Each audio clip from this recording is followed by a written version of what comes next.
nous allons aborder dans la séquence qui suit la gestion des options générales d'une liste. Toute liste peut avoir un comportement unique et pouvoir être paramétrée en fonction de l'opération recherchée. Lorsque nous sollicitons la liste des clients, nous nous apercevons que la liste est déjà chargée, c'est-à-dire que des lignes apparaissent directement dans la liste.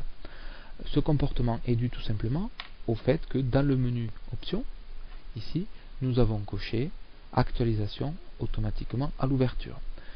Cette méthode permet effectivement d'avoir une liste qui est d'ores et déjà chargée, mais lorsqu'il s'agit de traiter beaucoup de mouvements, beaucoup d'enregistrements, il sera peut-être plus judicieux de décocher cette option.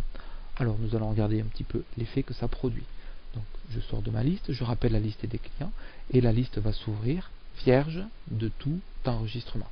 Donc si j'ai une grosse base client, il peut être intéressant tout simplement de pouvoir rentrer dans une liste vierge, de taper mon critère et de cliquer sur actualiser pour que la liste aille chercher les éléments que je souhaite.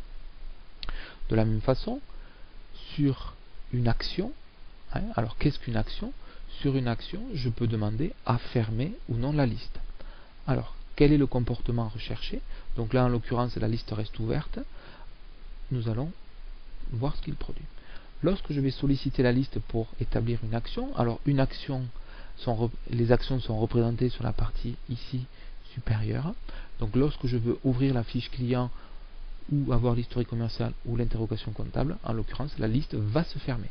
Si j'ouvre la fiche CARA, hop, en cliquant sur la fiche CARA, je vais ouvrir la fiche, mais la liste est restée ouverte derrière. Donc si je modifie le paramètre de la liste en mettant fermer automatiquement la liste, je valide.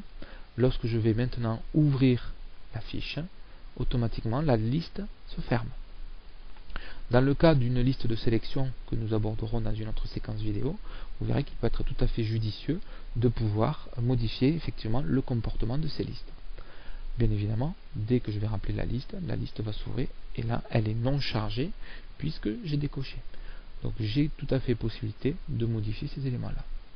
Ensuite, un des éléments importants, c'est de pouvoir appeler une liste par un raccourci clavier.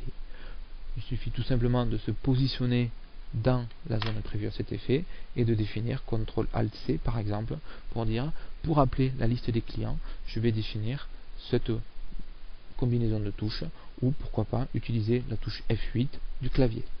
Je vais valider ma liste, je sors de ma liste et par l'appui de la touche de raccourci, la liste s'ouvre avec le comportement qui a été défini au niveau des options. Donc toutes les listes peuvent se paramétrer de façon individuelle suivant le comportement recherché en fonction des éléments qui composent les listes.